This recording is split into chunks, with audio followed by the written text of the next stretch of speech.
चलिए, मुख्यमंत्री अभ्युदय योजना ललितपुर में आपका स्वागत है। एनवायरनमेंट या पर्यावरण से संबंधित जो भी अभी तक ऑनलाइन क्लासेस आपको दी गई हैं, इसी क्रम में जो आगे की जो क्लासेस हैं, जो इस सप्ताह में चूँकि जो 3 क्लासेस दी गई हैं, तो जो 19वीं क्लास है, आज 19वीं क्लास होगी। तो 19वीं क्लास में आपके लिए जो जानकारी देना है वो आपदा प्रबंधन और जो बहुत सारे प्राधिकरण बनाए गए हैं केंद्र स्तर पर, राज्य स्तर पर और जिला स्तर पर, समन और मोचन, समन की विधियाँ, मोचन की शॉर्ट में सब लिखे हैं, वो आप क्योंकि आपको सिलेबस के अनुसार उसमें समझ जाना। तो आपदा प्रबंधन से संबंधित आज का वीडियो होगा। तो पहले मोस्टली हमें जानना भारत के ही बारे में है। तो भारत में क्या आवश्यकता पड़ी आपदा प्रबंधन की या मैनेजमेंट की, क्यों हमें आवश्यकता पड़ी? क्योंकि भारत की जो अवस्थिति है वो उष्णकटिबंधीय क्षेत्र में है। तो पहले तो हम भारत की अवस्थिति को देख लेते हैं। भारत की अवस्थिति के कारण ही बहुत सारी जो प्राकृतिक आपदाएं हैं वो जुड़ी हुई हैं। तो पहले हम थोड़ा सा डायग्राम के माध्यम से देख लेते हैं कि कौन कौन सी प्राकृतिक आपदाएं किस क्षेत्र में कौन सी प्राकृतिक आपदाएं आती हैं। तो मोस्टली हमें भारत के डायग्राम के माध्यम से हमें समझना है।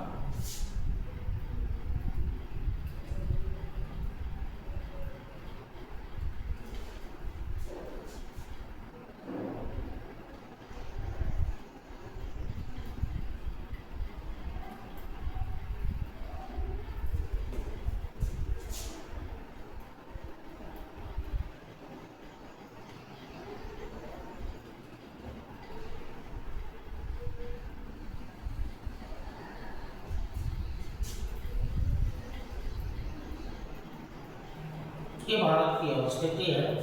अब भारत की अवस्थिति चूँकि उष्णकटिबंधीय क्षेत्र में ही है, मध्य से होकर के कर्क रेखा होकर के गुजरती ही है। तो यहाँ से कर्क रेखा होकर के गुजरती है, मध्य से यहाँ से कर्क रेखा होकर के गुजरती है, कर्क रेखा। तो यहाँ से लेकर के यहाँ पूरा स्थलीय क्षेत्र है, यहाँ तक पूरा स्थलीय भाग भारत का लगा हुआ है, ये पूरा स्थलीय है। और यहाँ से ये जलीय भाग है जो हिंद महासागर का भाग है, ये बंगाल की खाड़ी है, बंगाल खाड़ी, ये बंगाल की खाड़ी है। इसके अलावा ये जो क्षेत्र है ये अरब सागर का है, अरब सागर का क्षेत्र है, ये अरब सागर का क्षेत्र है। नीचे हिंद महासागर का क्षेत्र लगा हुआ है। तो मोस्टली जो हमें भारत के बारे में जो प्राकृतिक आपदाएं हैं उनके बारे में मोस्टली हमें जानना है। तो अब जो मोस्टली भारत के बारे में जानना है, तो जो प्राकृतिक आपदाएं हैं भारत में उच्चावच भी हैं, हिमालय पर्वत, पठार, नदी, झील, ये प्राकृतिक क्षेत्र हैं। तो यहाँ पर जो लोकेशन अवस्थिति है ये हिमालय पर्वतीय क्षेत्र है, ये हिमालय पर्वतीय,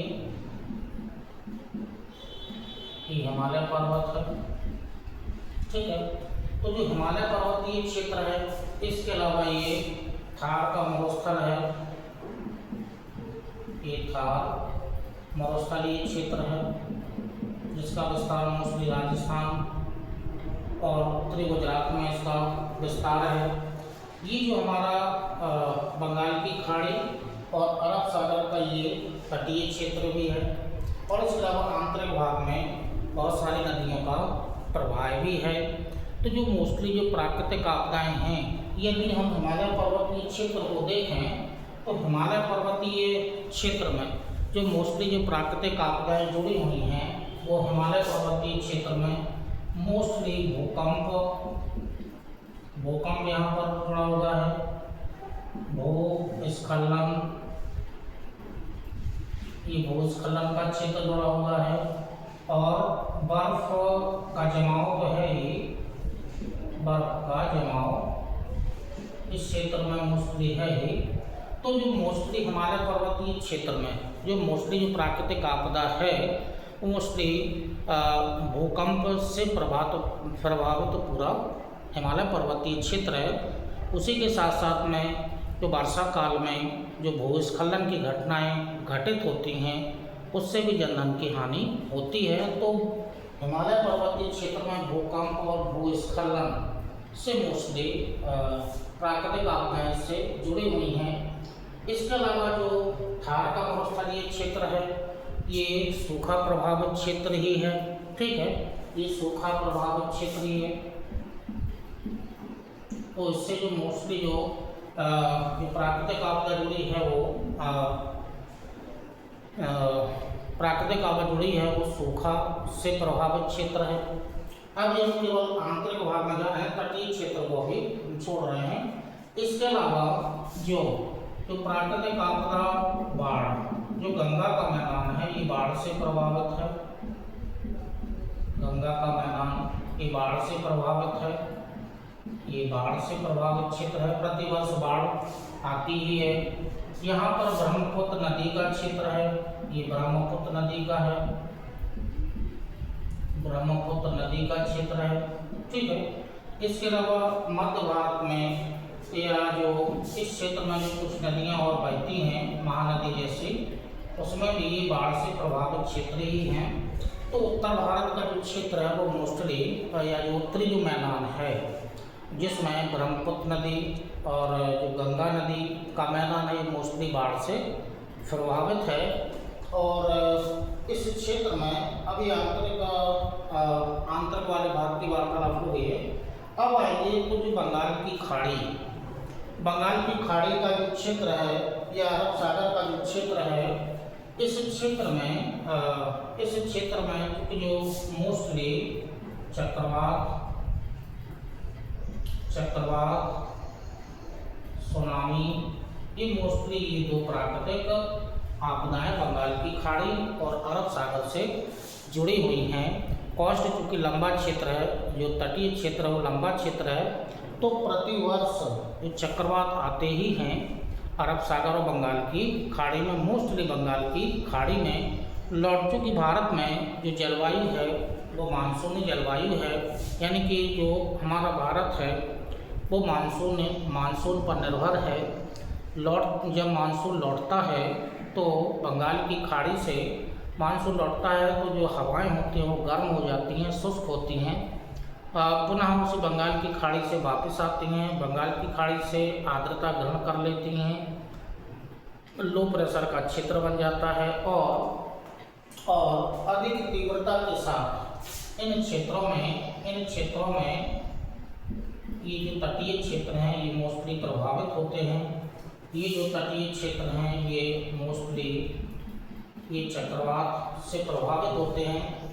इसी कारण और इसी के साथ साथ में जो इंडोनेशिया वाला क्षेत्र है या जो दक्षिणी पूर्वी एशिया वाला क्षेत्र है वो आइस्थर जोन के अंतर्गत आते हैं। तो यहाँ मोस्टली जो ज्वालामुखी की घटनाएं घटित होती रहती हैं, तो उससे उत्पन्न जो बाद में सुनामी की स्थिति उत्पन्न हो जाती है। तो सुनामी से भी जो बंगाल की खाड़ी में जो अंडमान निकोबार द्वीप समूह हैं या जो तटीय क्षेत्र हैं ये चक्रवात और सुनामी से प्रभावित होते ही हैं।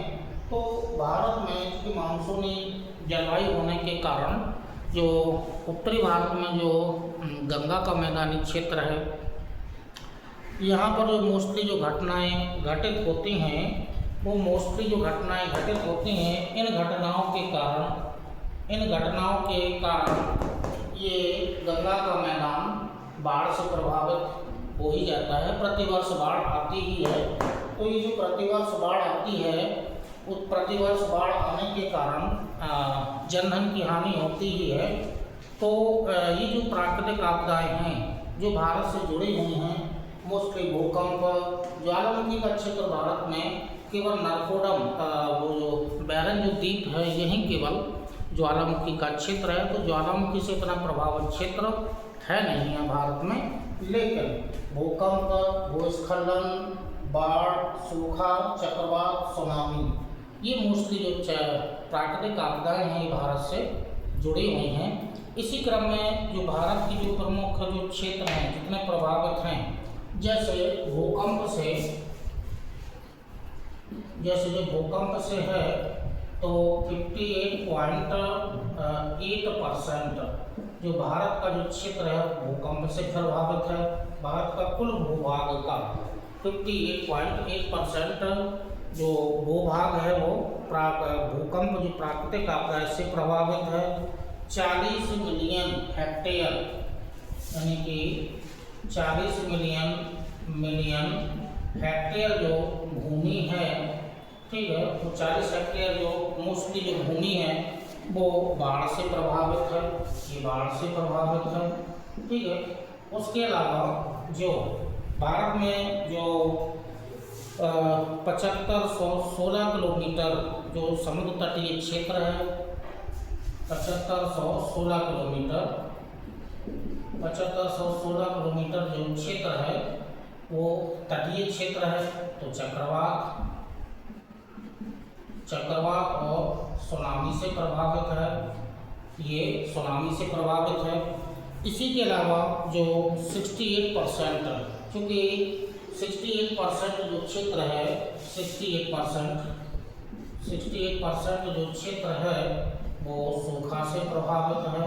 और सूखा से प्रभावित मतलब ये जो थार मरुस्थल है ये तो मोस्टली प्राकृतिक रूप से है ही, लेकिन जो बुंदेलखंड का पठारी क्षेत्र है, उड़ीसा में कालाहांडी वाला क्षेत्र है, या दक्षिण भारत में जो वृष्टि छाया प्रदेश है, ये सूखा से प्रभावित या सूखा प्रवण क्षेत्र हैं। तो भारत के कुल भूभाग का इतना जो क्षेत्र है भूकंप, बाढ़, चक्रवात, सुनामी और सूखा से प्रभावित मोस्टली ये क्षेत्र हैं। तो भारत की अवस्थिति उष्णकटिबंधीय क्षेत्र में होने के कारण जो तीव्रता होती है या जो प्रवणता होती है वो प्राकृतिक आपदाओं की प्रवणता बढ़ जाती है। तो केंद्र स्तर पर, राज्य स्तर पर और स्थानीय स्तरों पर प्राकृतिक आपदा को रोकने के लिए बहुत सारे प्राधिकरण, अधिनियम और बहुत सारी समितियां बनाई गई हैं और सशस्त्र सुरक्षा जो बल होते हैं वो भी तैनात किए गए हैं। तो इसी क्रम में एक चूँकि वर्तमान समय में एक जो अब उसको प्राकृतिक आपदा कहें या मानव जनित आपदा कहें, जो आग की जो घटना है इसकी तीव्रता में वर्तमान समय में अत्यधिक वृद्धि होने लगी है। तो आप न्यूज़पेपर या न्यूज में या यूट्यूब पर आपने सुना ही होगा कि ललितपुर ज़िले में कई एकड़ भूमि पर जो गेहूं बोया गया था उसमें आग लगने के कारण 20 से 30 एकड़ की जो भूमि पर गेहूं बोया गया था वो लगभग जल करके पूरा राख हो गया है। इसी तरह से कल की ही घटना है, अशोकनगर ज़िले में भी इसी तरह की घटनाएं घटित हुई हैं। तो ये जो प्राकृतिक आपदा क्या मानव जनित आपदा ही इसको कहेंगे, क्योंकि जो आग लगती है वो मोस्टली हाई टेंशन के जो तार, बिजली के जो तार निकले होते हैं खेतों से, खेतों के ऊपर से, तो उनके घर्षण से ये घटना घटित हो जाती है। तो इसको हम मानव जनित घटना के अंतर्गत ही रखेंगे, क्योंकि मानवकृत के द्वारा ही ये आग लगती है। प्राकृतिक रूप से वनों में आग लगती है तो प्राकृतिक रूप से मोस्टली जो भारत में इतना विस्तार प्राकृतिक रूप से उनकी वनाग्नि का नहीं है, लेकिन रॉकी पर्वतीय क्षेत्र जो यूएसए का है, ठीक है, महीनों तक आग लगी रहती है। ब्राज़ील के जो घने जंगल हैं महीनों तक आग लगी रहती है, लेकिन भारत में ऐसी स्थिति नहीं है। तो वनों में आग लगना वो प्राकृतिक घटना के रूप में होगा, लेकिन जो वर्तमान समय में गर्मियों के समय में जो ये मानव कृत्य के माध्यम से ये जो आग लग रही है, जिससे कई सौ एकड़ की जो फसलें होती हैं वो जल करके राख हो जाती हैं। तो इस पर भी थोड़ा सा गवर्नमेंट का ध्यान इस ओर आकर्षित भी होना चाहिए, क्योंकि जो दमकल या जो अग्निशमन की जो तैयारियां होती हैं वो इस स्तर पर नहीं होती हैं, केवल उसी स्तर पर होती हैं कि कहीं पर सिलेंडर फट गया या कहीं पर मकान में आग लग गई या किसी दुकान में आग लग गई, यहाँ तक उनकी तैयारियाँ होती हैं। तो इसको थोड़ा सा क्या पूर्ण रूप से इसे आगे बढ़ाया जाना चाहिए, तैयारियाँ पूरी होनी चाहिए। तो क्योंकि जब तक खेत जल करके राख हो जाता है तब जा कर के दमकल या जो अग्निशमन सेवाएं हैं वो पहुंचती हैं। तो क्योंकि गेहूं या कोई भी फसल हो तीव्रता से आग पकड़ लेती है, मोस्टली गेहूं में, ठीक है, उसको फिर रोका नहीं जा सकता है। तो इसके लिए भी कुछ ऐसे उपाय गवर्नमेंट के द्वारा सुझाए जाने चाहिए कि ताकि आग ना लगे। तो ये जो प्राकृतिक आपदाएं हैं ये भारत से जुड़ी हुई ये प्राकृतिक आपदाएं हैं। तो इसी क्रम में जो चूँकि क्या है कि जनसंख्या में तो वृद्धि हुई है, जनसंख्या में वृद्धि होने के कारण नगरीकरण हुआ, औद्योगिकरण हुआ, तो इस कारण से प्राकृतिक आपदाओं में भी तीव्रता में भी वृद्धि हो गई है। यानी कि अब जो प्राकृतिक घटनाएं हैं या जो हैं ये अधिक विस्तृत रूप से घटने लगी हैं। इसी क्रम में 26 दिसंबर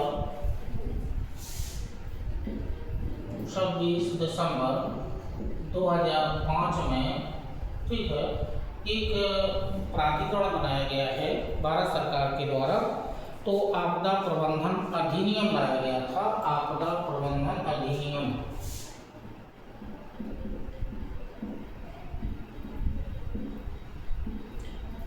आपदा प्रबंधन अधिनियम लाया गया है। तो इस अधिनियम के माध्यम से कुछ हद तक प्राकृतिक आपदाओं की जो प्रवणता है उसमें कमी भी आई है। तो और ये राज्य स्तर पर, केंद्रीय स्तर पर बनाए, और राज्य स्तर पर और जिला स्तर पर बहुत सारी समितियां भी गठित की गई हैं। तो इसकी वार्तालाप आगे आपसे की जाएगी। तो इसी क्रम में जो प्राकृतिक आपदाएं हैं ये भारत से जुड़ी हुई हैं। तो इन्हीं के बारे में थोड़ा वार्तालाप आगे करनी है कि जो प्राकृतिक आपदाएं हैं, क्योंकि प्राकृतिक आपदाएं हैं आना तो है ही, उनको रोका भी नहीं जा सकता है, हाँ, लेकिन सूचना दी जा सकती है। तो ऐसी सूचना प्रणाली विकसित भारत ने भी कर ली है। और उसके अलावा प्राकृतिक आपदा आकस्मिक आती हैं, तो आकस्मिक आती हैं तो उसको नहीं रोका जा सकता है, लेकिन कुछ उपाय जरूर किए जा सकते हैं।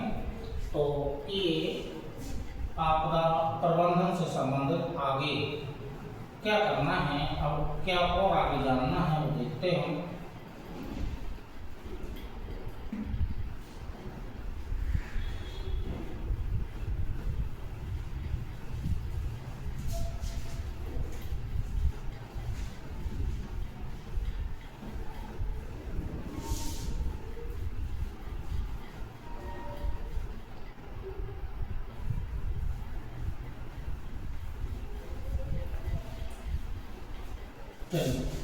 तो जो बहुत सारे जो प्राधिकरण बनाए गए हैं, राज्य स्तर पर भी बनाए गए हैं, ठीक है, यानी कि प्राधिकरण। तो जो प्राधिकरण हैं,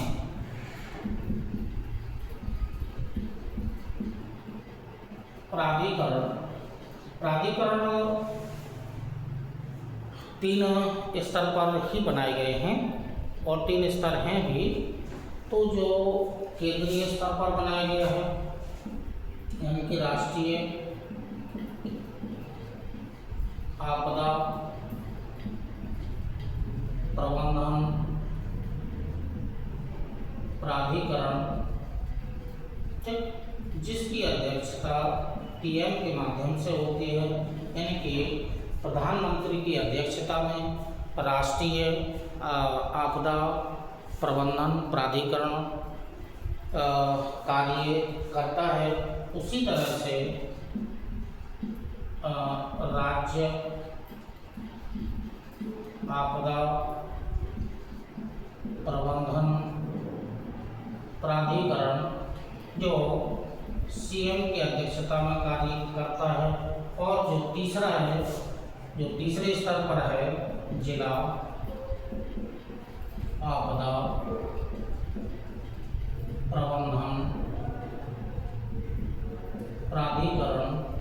ठीक, जो डीएम की अध्यक्षता में कार्य करता है, डीएम की अध्यक्षता में है या फिर जो उपायुक्त वगैरह होते हैं इनकी अध्यक्षता में बनाया जा सकता है। तो ये प्राधिकरण जो है वो तीनों स्तर पर पीएम, सीएम और डीएम की अध्यक्षता में ये कार्य करते हैं। तो अब इसी क्रम में जो इसी क्रम में आएंगे तो जो राष्ट्रीय यानी कि आपदा प्रबंधन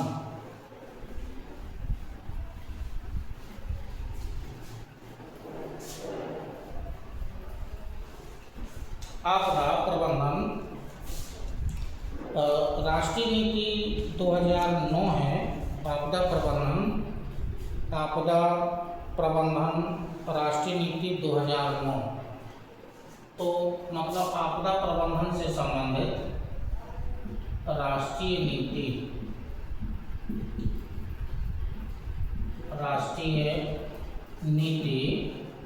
2009 बनाई गई है। अब जो राष्ट्रीय नीति है वो 2009 बनाई गई है, तो क्या क्या इसकी विशेषताएं होंगी थोड़ा सा इसके अंतर्गत नोट कर लीजिएगा,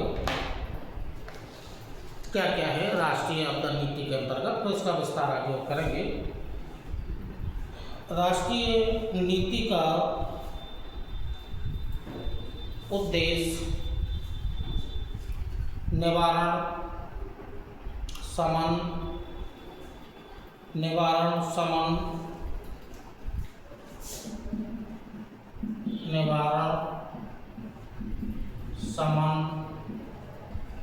तैयारी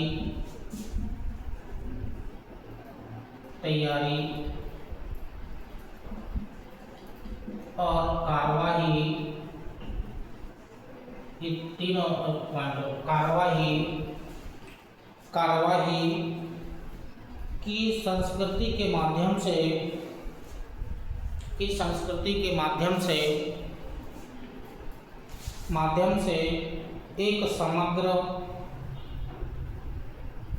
एक समग्र सक्रिय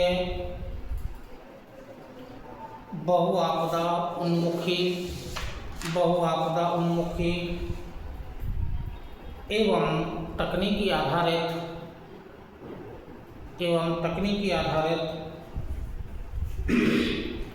रणनीति विकसित करके सुरक्षित और आपदा प्रतिरोधी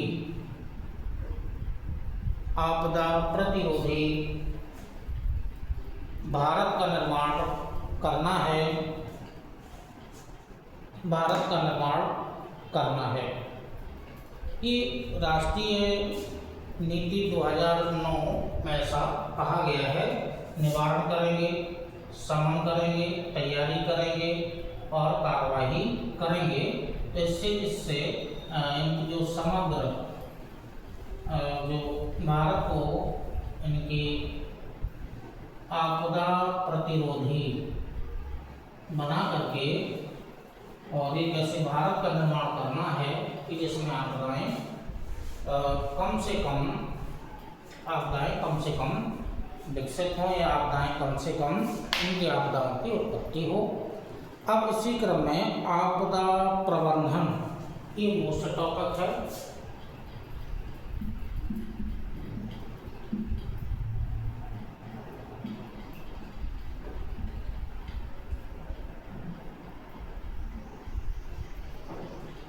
आपदा प्रबंधन इम्पोर्टेंट टॉपिक है। तो जो आपदा प्रबंधन है वो आपदाएं तो हैं ही, प्राकृतिक आपदाएं हैं, गंभीर घटनाएं होती हैं, पर्यावरणीय नुकसान होता है, जनधन को हानि तो होती ही है। तो इन सब का समग्र अध्ययन करने के बाद परियोजना विकसित करना है ताकि ये प्राकृतिक आपदाओं का प्रबंधन किया जा सके। तो इसी को आपदा प्रबंधन के नाम से जाना जाता है। तो इसके कुछ मुख्य बिंदु हैं, उन बिंदुओं को आप नोट कर लीजिएगा। आपदा प्रबंधन के ऐसे पॉइंट नोट कर लीजिएगा। लिख लीजिएगा। किसी आपदा के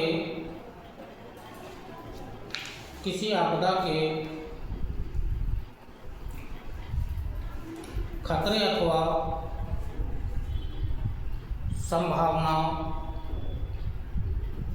संभावना की रोकथाम करना, खतरे की रोकथाम करना,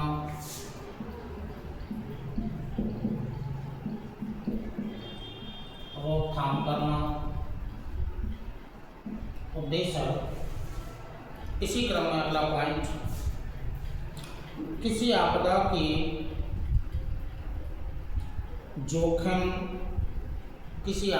जोखिम अथवा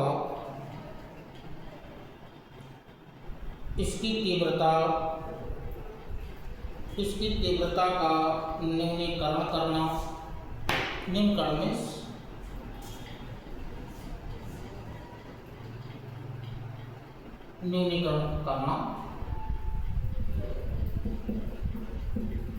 आपदा का न्यूनीकरण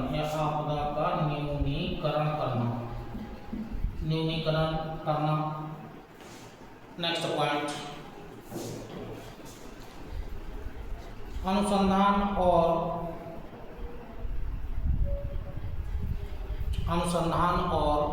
ज्ञान प्रबंधन की क्षमता का निर्माण करना, अनुसंधान, ज्ञान प्रबंधन, इनका निर्माण करना हो जाएगा। नेक्स्ट पॉइंट,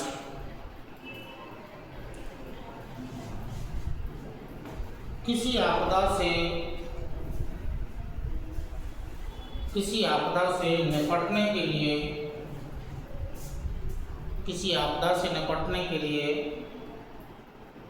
सदैव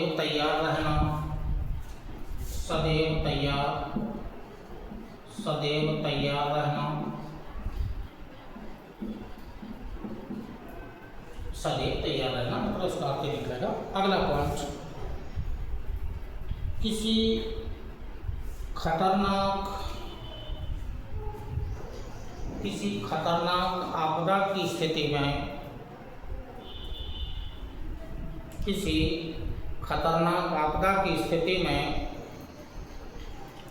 त्वरित कार्रवाई करना,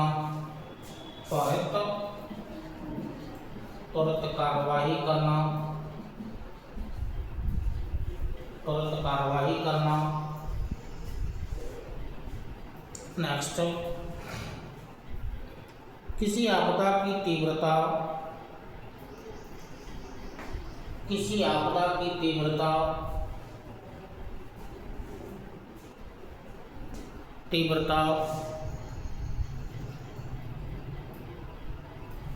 के प्रभावों का आकलन करना,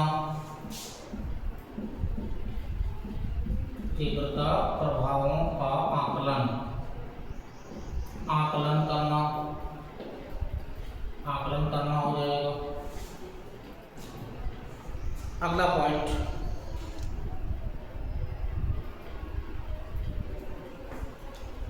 फंसे हुए लोगों को निकालना,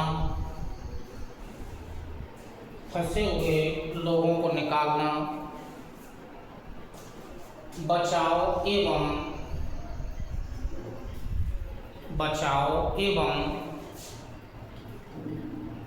राहत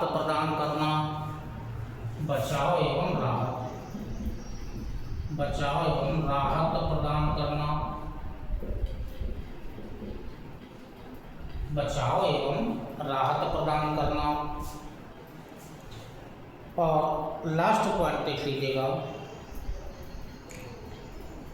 पुनर्वास और पुनर्निर्माण करना,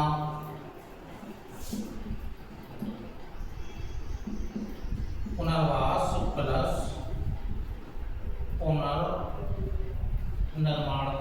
पुनर्निर्माण। तो ये जो आपदा प्रबंधन के अंतर्गत क्या क्या करना है, ये आपको जानकारी इसके माध्यम से दे दी गई है, स्पष्ट रूप से लिखा हुआ है। तो शॉर्ट में यहाँ हमने आपको लिख दिया है और आपने लिख भी दिया होगा, बाकी हमने शॉर्ट में लिख दिया है। तो ये आपदा प्रबंधन के अंतर्गत ये कुछ बिंदु हैं। अब आपदा प्रबंधन का दृष्टिकोण कैसा होना चाहिए, ठीक है, मोस्टली दृष्टिकोण कैसा होना चाहिए। तो आपदा प्रबंधन का दृष्टिकोण क्या होना चाहिए वो देख लेते हैं। आपदा प्रबंधन का दृष्टिकोण,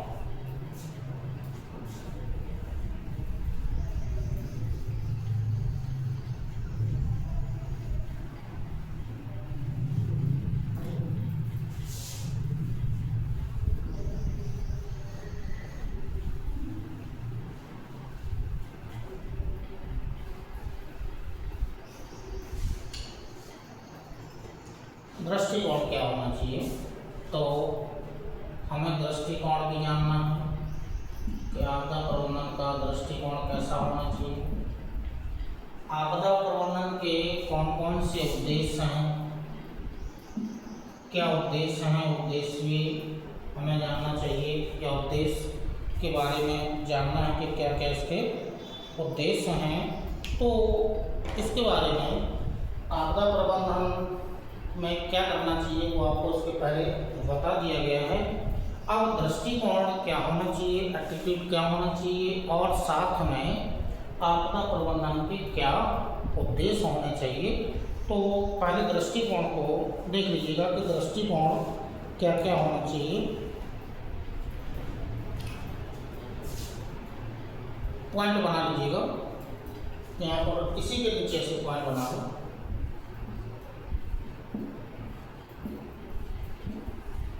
क्या दृष्टिकोण होना चाहिए लिख लीजिएगा पॉइंट। नीति कॉमा योजना या योजनाओं और निष्पादन के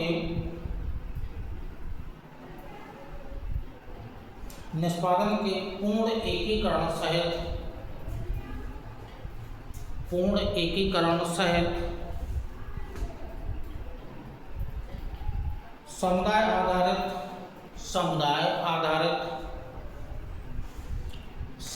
आधारित आपदा प्रबंधन पर बल देना। नीति, योजनाएं, निष्पादन,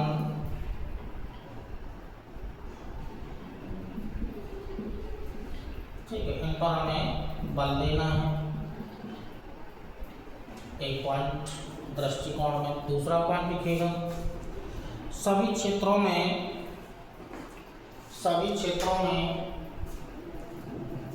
क्षमता का विकास करना। सभी क्षेत्रों में क्षमता का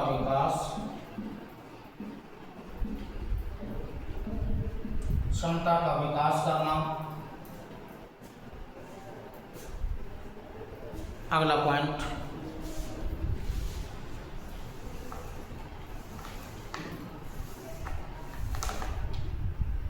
सर्वोत्तम प्रक्रियाओं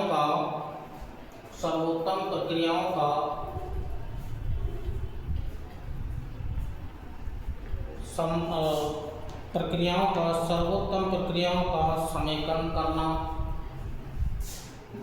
सर्वोत्तम प्रक्रियाओं का समेकन करना। अगला पॉइंट, राष्ट्रीय और अंतर्राष्ट्रीय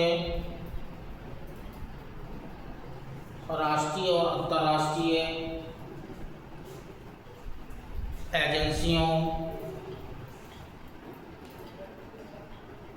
के साथ सहयोग करना। एजेंसियों, अब एजेंसी जो होंगी वो राष्ट्रीय भी हो सकती हैं और नेशनल भी हो सकती हैं और इंटरनेशनल भी हो सकती हैं। सहयोग करना हो जाएगा। और लास्ट पॉइंट लिख लीजिएगा दृष्टिकोण में,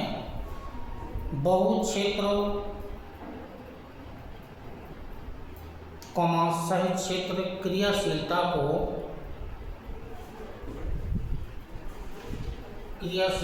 बढ़ावा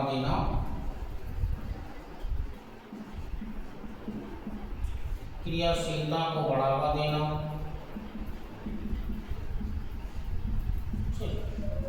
ये आपदा प्रबंधन के अंतर्गत, ये दृष्टिकोण के अंतर्गत ये होना चाहिए। तो ये दृष्टिकोण है।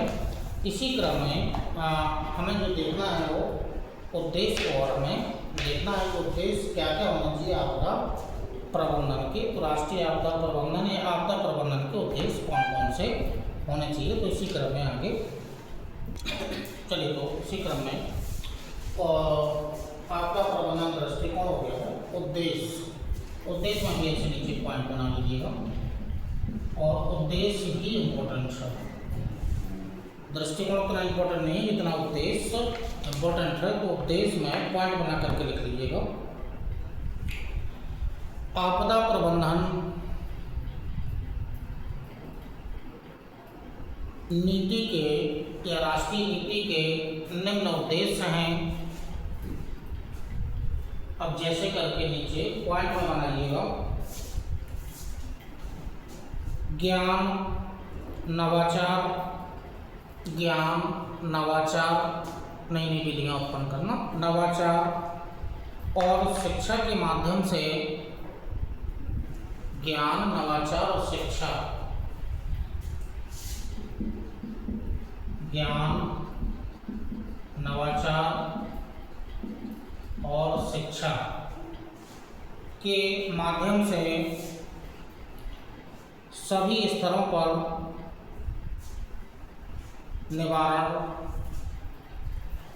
निवारण और तैयारी करना,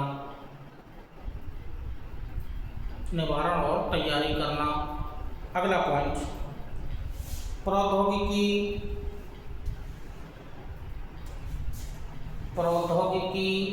पारंपरिक ज्ञान और पर्यावरण की निरंतरता पर आधारित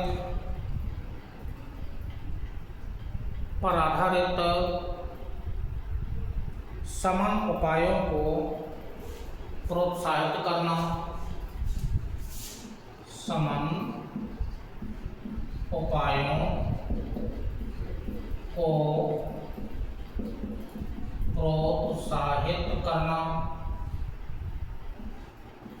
प्रोत्साहित करना। नेक्स्ट उद्देश्य, आपदा प्रबंधन को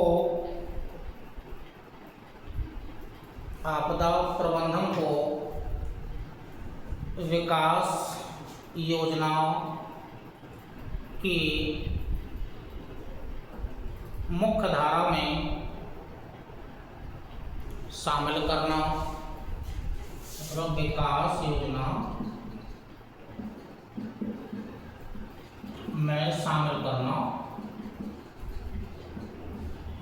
योजना में शामिल करना, नेक्स्ट उद्देश्य,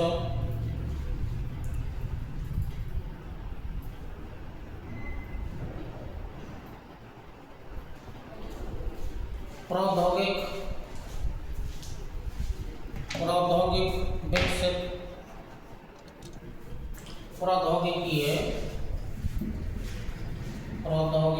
विधिक ढांचा विकसित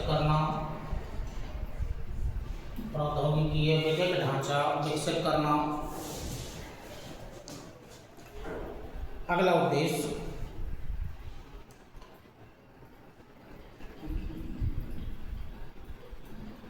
आपदा जोखिम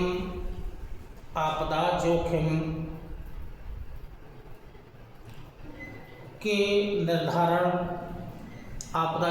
निर्धारण, आकलन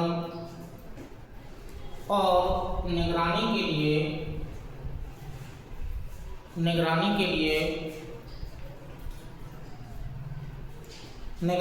लिए कुशल तंत्र विकसित करना, कुशल तंत्र विकसित करना, कुशल तंत्र विकसित करना।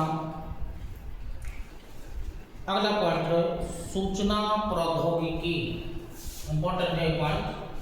सूचना प्रौद्योगिकी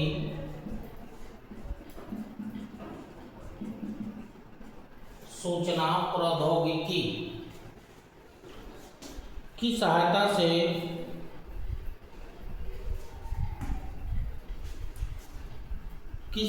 से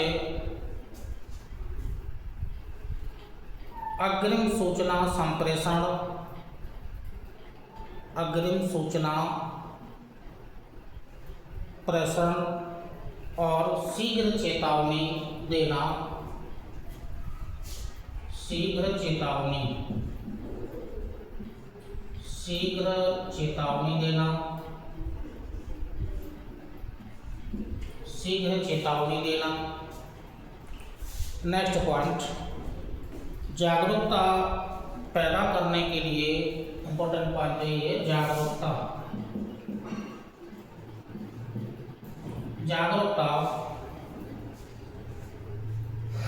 पैदा करने के लिए मीडिया के साथ लाभकारी भागीदारी को बढ़ावा देना,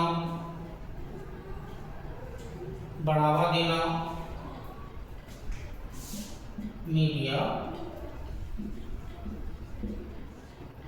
बढ़ावा देना और क्षमता विकास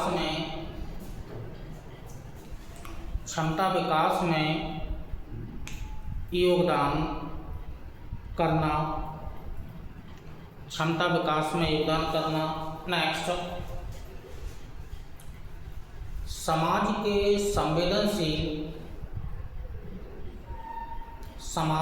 संवेदनशील वर्गों की आवश्यकताओं के प्रति जिम्मेदारी दृष्टिकोण के साथ प्रभावी कार्यवाही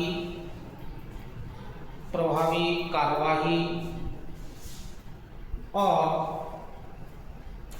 राहत सुनिश्चित करना, राहत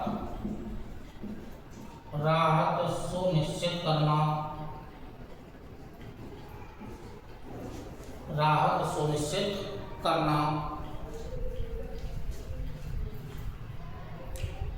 अगला पॉइंट अधिक सुरक्षित जीवन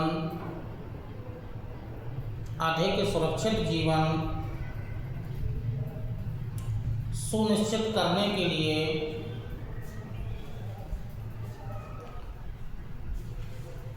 आपदा प्रतिरोधी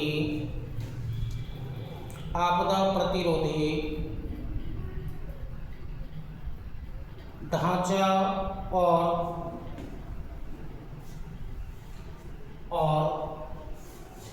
आवासों का निर्माण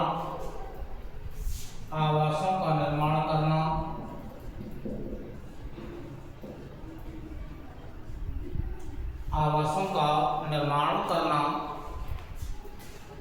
और उद्देश्य में लास्ट पॉइंट जोड़ लीजिएगा। आपदा प्रबंधन में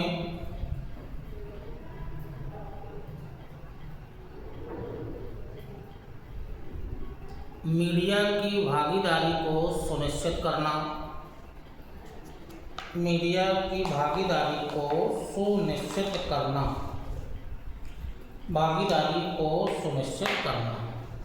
तो ये जो आपदा प्रबंधन के अंतर्गत हैं, आपदा प्रबंधन में दृष्टिकोण क्या क्या होना चाहिए, आपदा प्रबंधन के क्या क्या उद्देश्य होना चाहिए, जो मोस्ट इम्पोर्टेंट पॉइंट है वो हमने एक ही बिंदु के अंतर्गत पॉइंट निकाल करके यहाँ पर आपको लिख दिए हैं। आपको तो पूरा लिखवाई दिया गया है। इसी क्रम में जो आपदा प्रबंधन अधिनियम 2005 में लाया गया था आपदा प्रबंधन अधिनियम। अब इस अधिनियम में क्या क्या विशेषताएं हैं, या इस अधिनियम के माध्यम से क्या क्या आपदा प्रबंधन के अंतर्गत रखा गया है।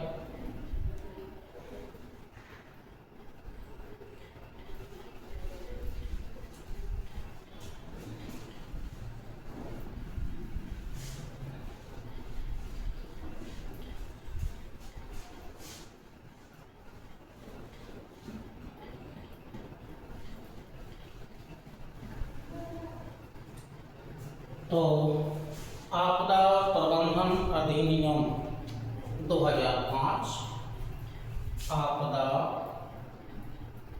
प्रबंधन अधिनियम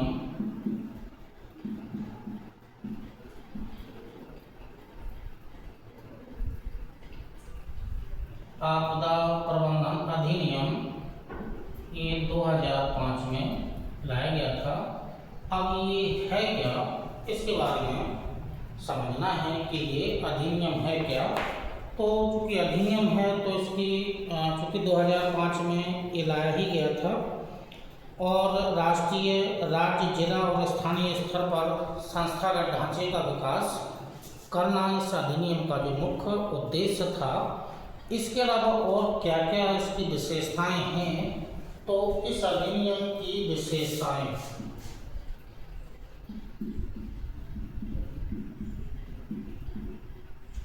क्या क्या विशेषताएं हैं वो हमें जानना है। ठीक, आपदा प्रबंधन अधिनियम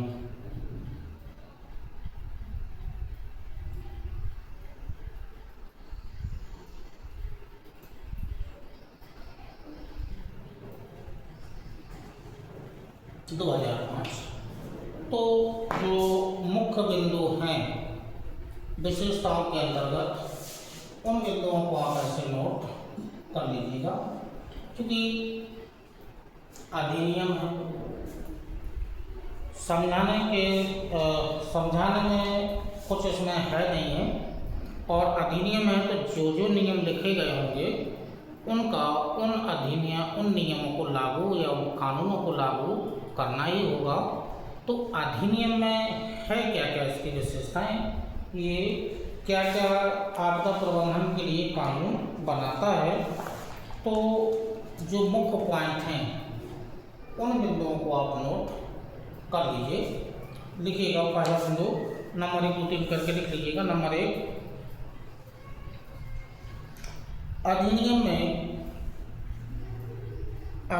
में आपदा को प्राकृतिक या मानव निर्मित कारणों से,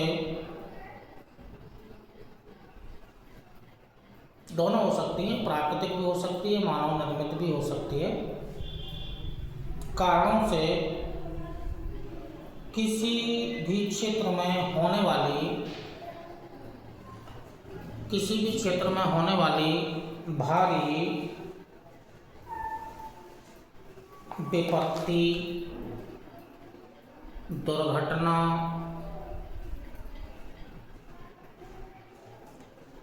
गंभीर घटना के रूप में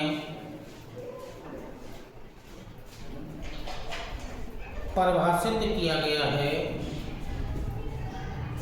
विपत्ति, घटना के रूप में परिभाषित किया गया है, जिसके परिणामस्वरूप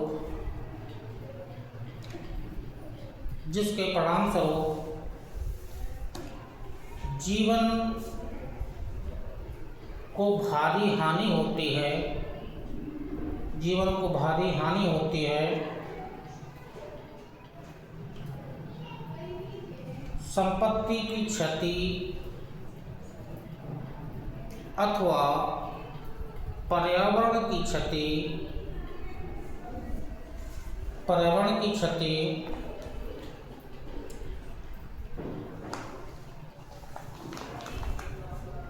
जिसका स्वरूप ऐसा होता है कि प्रभावित क्षेत्र के समुदाय के सामना करने की क्षमता से परे होता है। दूसरा बिंदु, अधिनियम में एक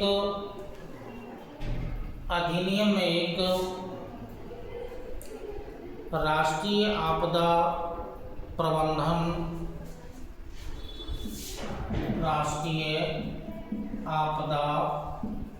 प्रबंधन प्राधिकरण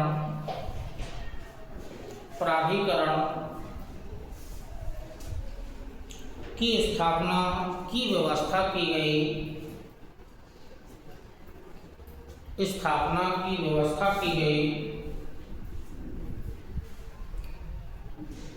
इसके अतिरिक्त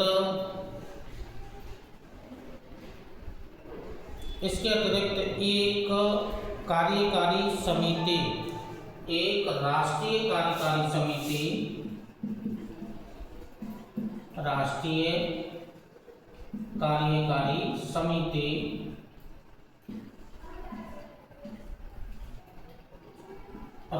कार्यकारी समिति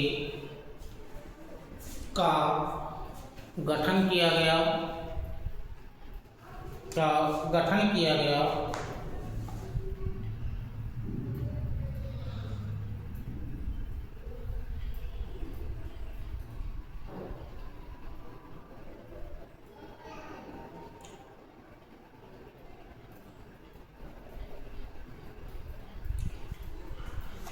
इसी प्रकार से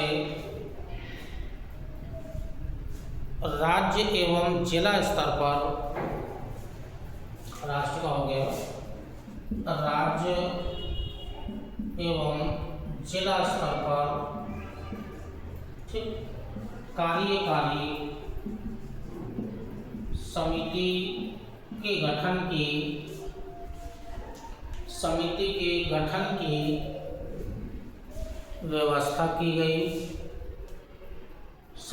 के गठन की व्यवस्था की गई।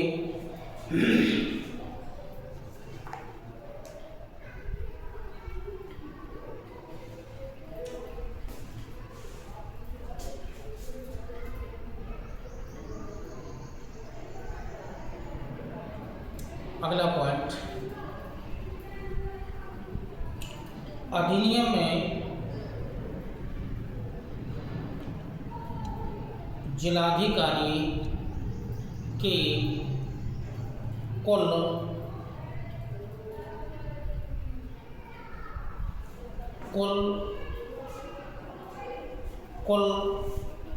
39 शक्तियों एवं कार्यों डीएम के लिए है।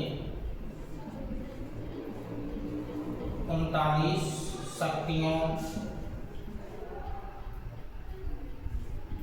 और कार्यों को, शक्ति डीएम का पावर, और कार्यों को परिभाषित किया गया है या उल्लेखित किया गया है।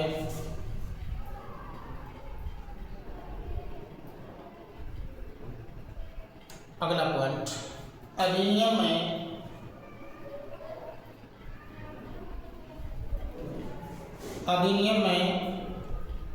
राष्ट्रीय,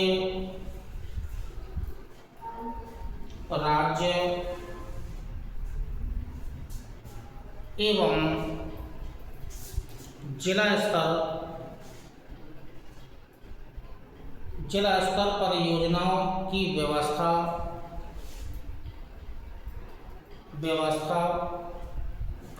तैयार करने का प्रावधान किया गया।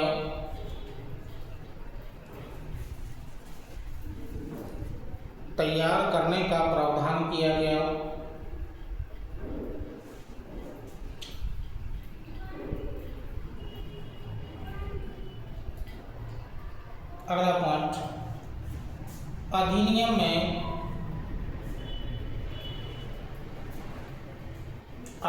में राष्ट्रीय आपदा प्रबंधन संस्थान, राष्ट्रीय आपदा प्रबंधन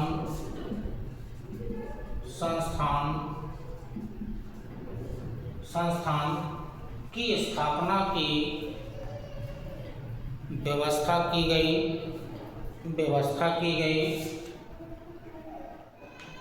अगला पॉइंट इम्पोर्टेंट है, राष्ट्रीय आपदा मोचन बल, राष्ट्रीय आपदा मोचन बल NDRF, ये इम्पोर्टेंट है। NDRF राष्ट्रीय आपदा मोचन बल की स्थापना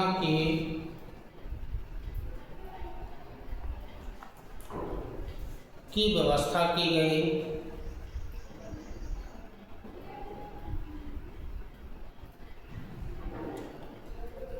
जिस पर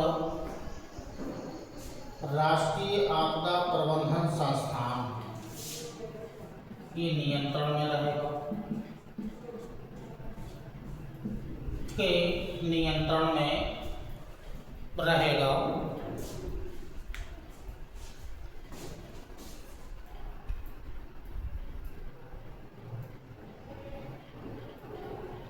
और लास्ट पॉइंटर लिख लीजिएगा, भारत सरकार का प्रत्येक मंत्रालय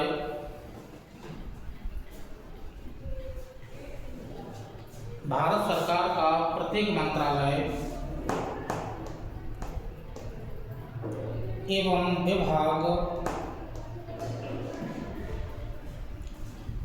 आपदा प्रबंधन योजनाओं हेतु बजट में प्रावधान करेगा। राज्य एवं जिला स्तरों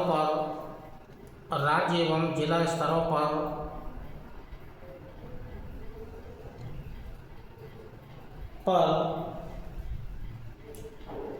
निधियां गठित की जाएंगी। और फंड तो मतलब इसमें एक बजट का प्रावधान, मतलब बजट का प्रावधान तीनों स्तर पर होगा, केंद्र स्तर पर, राज्य स्तर पर एवं जिला स्तर पर, तीनों में बजट का प्रावधान किया जाएगा। तो ये जो आपदा प्रबंधन अधिनियम 2005 जो लाया गया था उसकी प्रमुख ये विशेषताएं हैं। इन विशेषताओं के साथ साथ में जो आगे आपको जानना है, राष्ट्रीय आपदा प्राधिकरण जो प्रबंधन प्राधिकरण जो था उसके बारे में हमें थोड़ा सा आगे जानना है। तो इसी क्रम में आगे चलते हैं। चलिए इसी क्रम में जो अगला टॉपिक है आपदा प्रबंधन के अंतर्गत, तो जो अगला टॉपिक है वो है राष्ट्रीय आपदा प्रबंधन प्राधिकरण। राष्ट्रीय आपदा प्रबंधन प्राधिकरण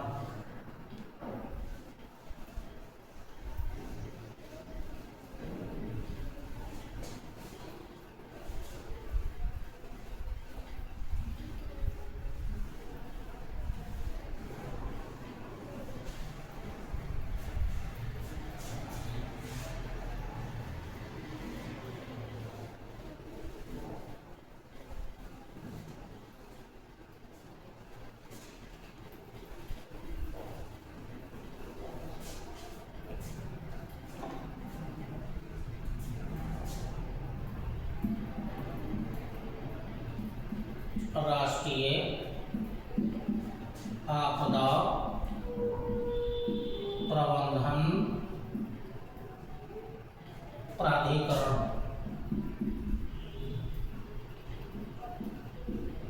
ये टॉपिक है।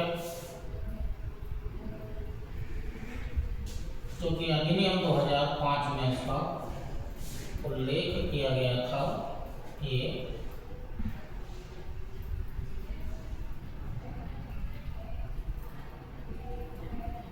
ठीक, राष्ट्रीय आपदा प्रबंधन प्राधिकरण। तो राष्ट्रीय आपदा प्रबंधन जो प्राधिकरण है, इसमें भी कुछ विशेषताएं हैं जो इम्पोर्टेंट हैं। तो इम्पोर्टेंट विशेषताएं और मुख्य रूप से विशेषताएं हैं, क्योंकि प्राधिकरण है तो विशेषताएं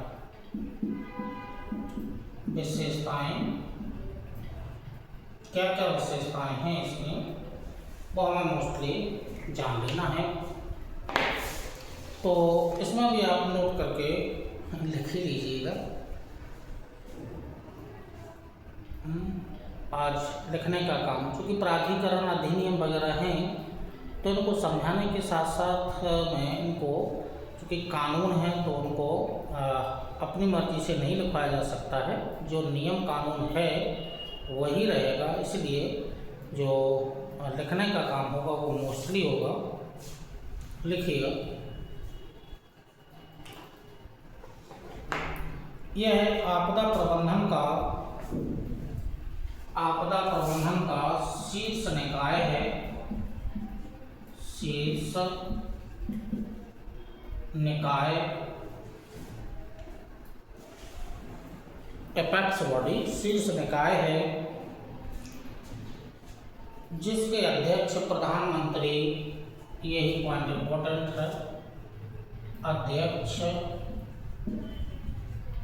पीएम होते हैं, जिसके अध्यक्ष प्रधानमंत्री होते हैं। यह है, एक ही पॉइंट में लिखना है, यह है आपदा प्रबंधन के लिए, यह है आपदा प्रबंधन के लिए नीतियाँ, योजनाएं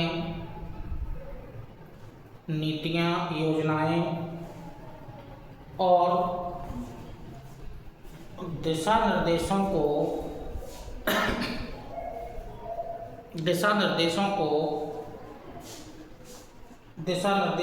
निर्धारित करने, आपदा आने पर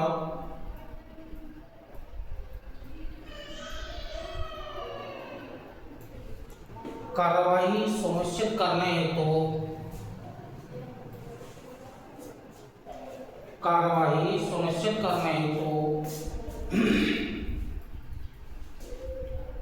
हेतु प्रवर्तन और कार्यान्वयन को समन्वित करने के लिए उत्तरदायी है। शीर्ष निकाय है, इसे योजनाएं भी बनाना है, नीतियां भी बनाना है और उनका समन्वय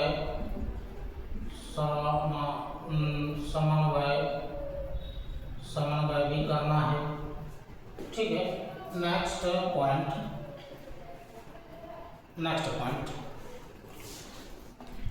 इन दिशा निर्देशों से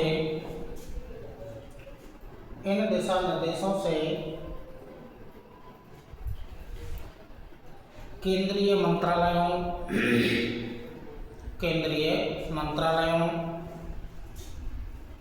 विभागों और राज्यों को अपनी अपनी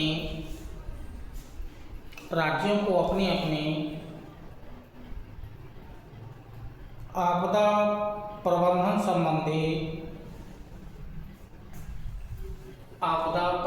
संबंधी योजनाओं को तैयार करने में सहायता मिलती है। तो मंत्रालय, विभाग ठीक है। ये अपनी अपनी विभाग, राज्य, ठीक, अपनी अपनी आपदा प्रबंधन की जो भी समस्याएं हैं वो एक से संबंधित अपनी जानकारी दे सकते हैं। नेक्स्ट पॉइंट है प्राधिकरण अन्य ऐसे उपाय, प्राधिकरण अन्य ऐसे उपाय करेगा जिससे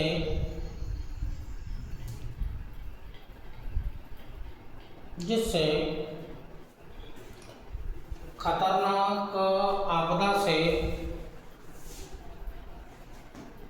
निपटने हेतु तैयारी करना और क्षमता निर्माण का विकास करना, क्षमता निर्माण का विकास करना। अगला पॉइंट केंद्रीय मंत्रालयों और राज्य सरकारें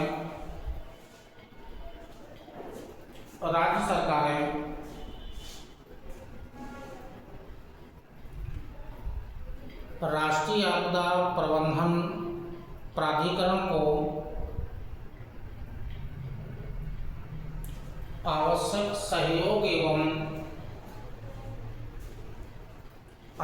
सहयोग एवं सहायता प्रदान करेगा।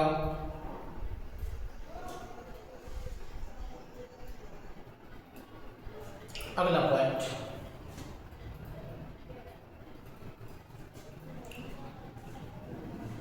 समन और तैयारी के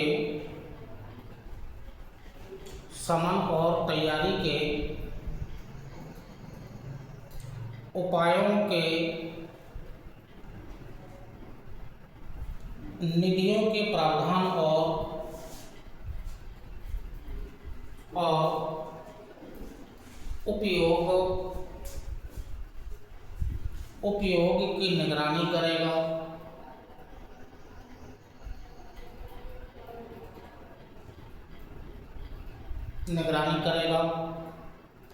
अगला पॉइंट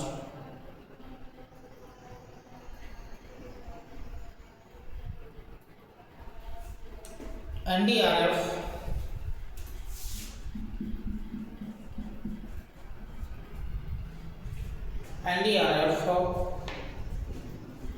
का सामान्य अधीक्षण,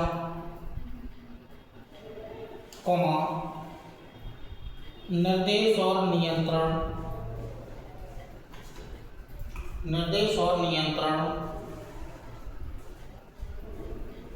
राष्ट्रीय आपदा प्रबंधन प्राधिकरण में निहित है तथा इसका प्रयोग इसी के द्वारा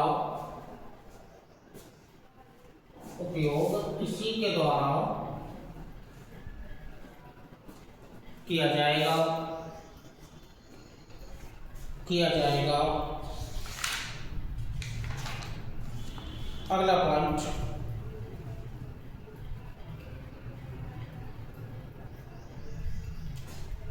यह प्राधिकरण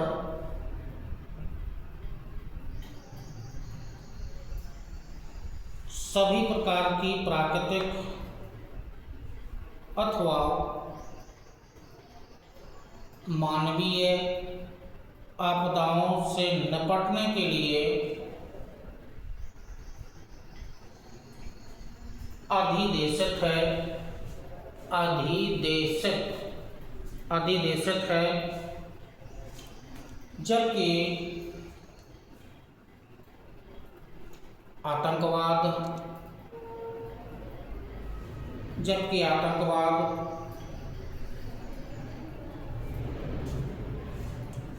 कानून और व्यवस्था की स्थिति को लगाते हैं आतंकवाद, कानून और व्यवस्था की स्थिति,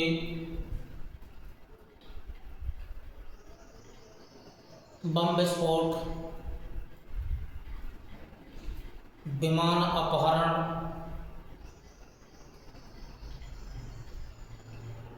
हवाई दुर्घटनाओं,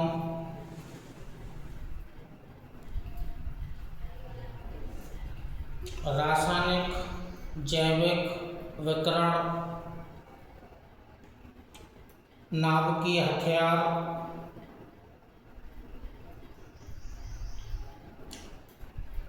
खान आपदाओं,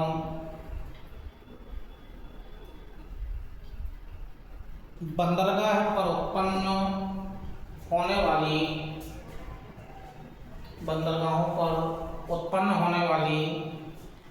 आपात स्थितियों,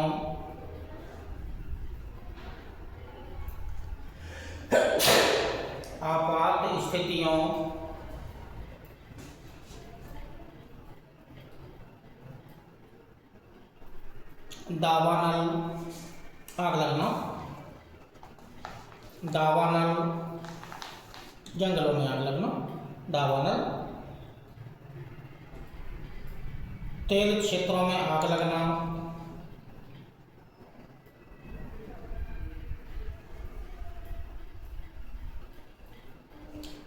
जैसी स्थितियों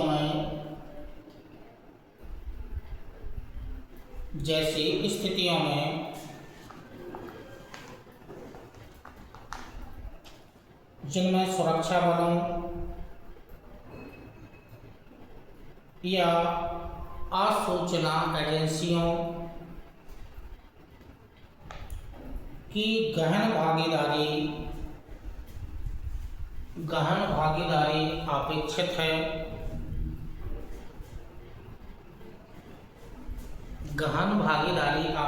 है, और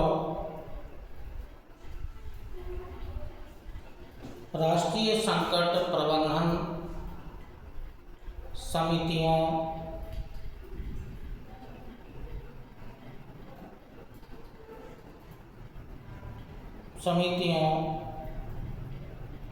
के द्वारा निपटना जारी रहेगा। अगला पॉइंट,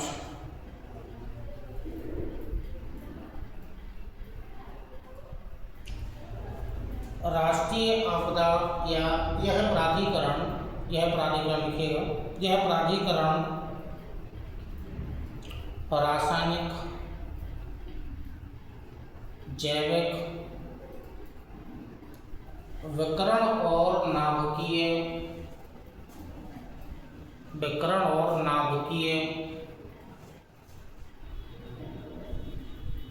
आपात स्थितियों के संबंध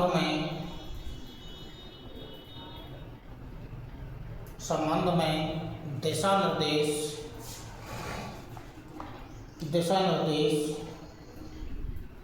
तैयार करेगा, साथ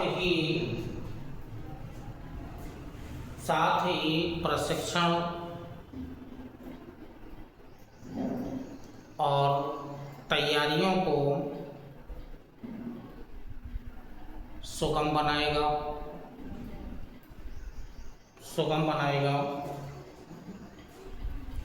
नेक्स्ट पॉइंट, प्राकृतिक और मानवजनित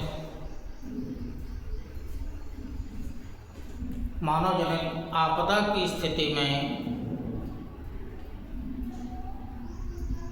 चिकित्सा,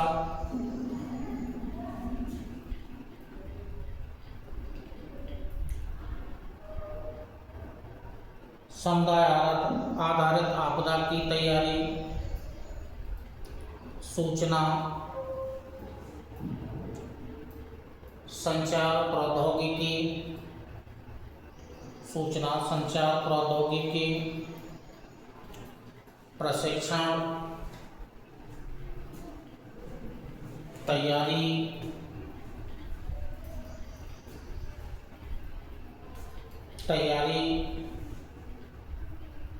जागरूकता सृजन, जैसे महत्वपूर्ण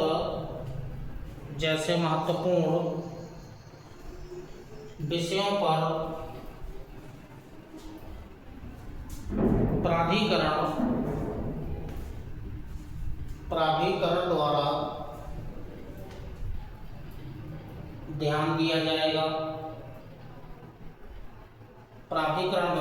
ध्यान दिया जाएगा।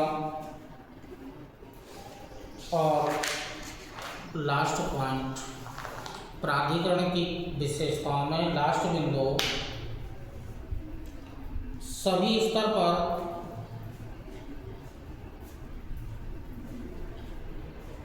आपदा प्रबंधन प्राधिकरण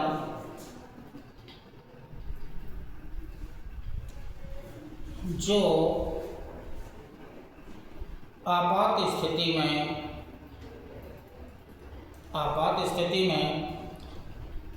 सहयोगात्मक कार्य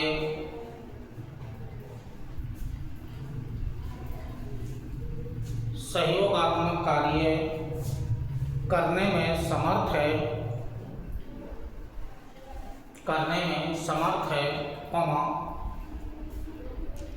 के पास उपलब्ध संसाधन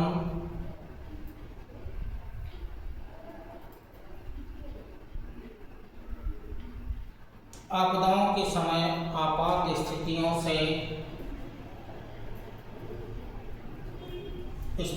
से निपटने वाले मंत्रालयों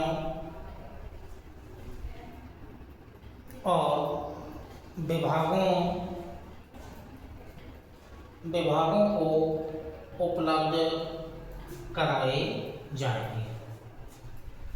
तो ये जो विशेषताएं हैं, अभी तक जो आपसे वार्तालाप हुई है, शुरू से भारत में कौन कौन सी प्राकृतिक आपदाएं आती हैं, उसके अलावा कुछ डाटा आपको दिए गए थे। इसी क्रम में राष्ट्रीय प्रबंधन नीति, जो राष्ट्रीय नीति थी 2009 थी, उसके बारे में कुछ, फिर आपदा प्रबंधन की क्या क्या विशेषताएं हैं उसके बारे में, फिर आपदा प्रबंधन का दृष्टिकोण क्या है, उसके उद्देश्य क्या हैं। इसी क्रम में राष्ट्रीय प्रबंधन अधिनियम 2005, उसकी क्या क्या विशेषताएं थीं। इसी क्रम में जो राष्ट्रीय आपदा प्रबंधन प्राधिकरण, इसकी क्या क्या विशेषताएं थीं।